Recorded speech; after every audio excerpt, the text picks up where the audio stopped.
माझ्या वक्तव्याचा विपर्यास केला गेला। मंत्री संजय सावकार यांनी सारवासारव केली। कुणाची मन दुखावली असतील तर माफी मागतो। स्वारगेट अत्याचार घटनेवरील वक्तव्यानं वाद निर्माण झाला होता।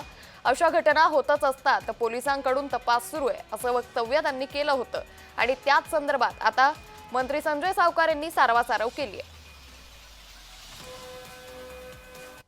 बलात्कार घडतच असता असं मी काही बोललो नाही आहे।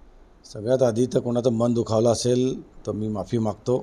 माझा बोलण्याचा कुठलाही तसा उद्देश नव्हता। सन्माननीय पत्रकाराने जे दाखवलं त्याच्या आधी एक त्यांनी मला सांगितलं होतं की मला बोलले की तुमचं सरकार आल्यापासून महाराष्ट्रामध्ये महिलांवर अत्याचार वाढले आहे, म्हणून मी ते बोललो। त्याचा विपर्यास केला गेला, तरी माझ्या वाक्याने जर कोणाची मन दुखावली असतील तर मी माफी मागतो। माझा असा कुठलाही उद्देश नव्हता।